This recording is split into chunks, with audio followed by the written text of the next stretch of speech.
Hi, எல்லோருக்கும் வணக்கம். நான் தான் உங்கள் தாடி பாலாஜி பேசுகிறேன். இன்றைக்கி தமிழ் கடவுள் முருகருக்கு உகந்த நாள், அதாவது தைப்பூசம். இந்த தைப்பூசத்தன்னைக்கு உங்கள் எல்லாருக்கும் என்னுடைய மனமார்ந்த தைப்பூசம் நல்வாழ்த்துக்கள்.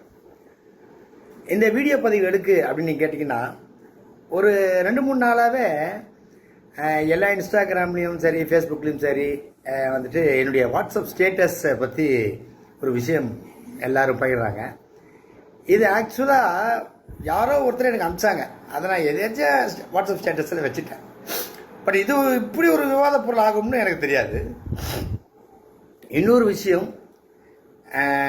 இன்றைக்கியும் சரி, நான் அன்றைக்கி முதல்ல என்னுடைய நண்பரும் தலைவருமான மரியாதைக்குரிய விஜய் சார் அவர்களை கட்சி ஆரம்பிக்கும் போது நான் என்ன சொல்லியிருந்தேன்னா, ஒர்க் பண்ணும்போதே எனக்கு ஒரு நண்பராக அவருக்கு நான் ஒர்க் பண்ணிக்கிட்டு இருக்கேன், அவர் நல்லபடியாக வரணும், அந்த கட்சி நல்லபடியாக வளரணும் அப்படின்னு சொல்லிட்டு, பதவி எதிர்பார்த்தோ இல்லை எனக்கு ஒரு அங்கீகாரம் கிடைக்குமோன்னோ நான் ஒர்க் பண்ணல.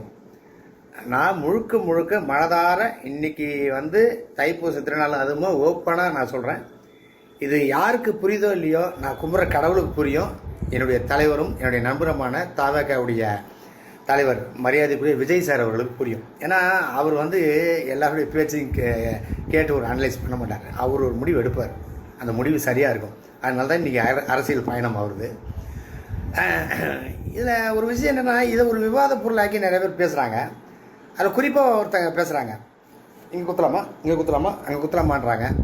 தம்பி, ஒரு சின்ன விஷயம், நாங்கள்லாம் நெஞ்சில் குத்துவோம், மற்றவங்களாம் முதுகில் குத்துறாள் நம்ம கிடையாது.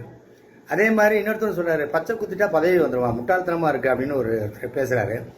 அவருக்கு நான் பர்சனலாக ஃபோன் பண்ணி சொன்னேன், சார் பச்சை குத்துறா எனக்கு பதவி வருமா சார் அப்படின்னு அவரை கேட்டேன்னா, ஒரு விஷயம், ஒருத்தரை பற்றி என்னன்னு தெரியாமையே நீங்களாம் பேசுகிறீங்க தெரியுமா, இதே முதல்ல தவறு. என்னை பற்றி உங்களுக்கு என்ன முழுமையாக தெரியும்? இப்போ பேசின அத்தனை பேரை பற்றி எனக்கு தெரியாது, யாரையுமே நான் உரிமையில் பேசவே இல்லை.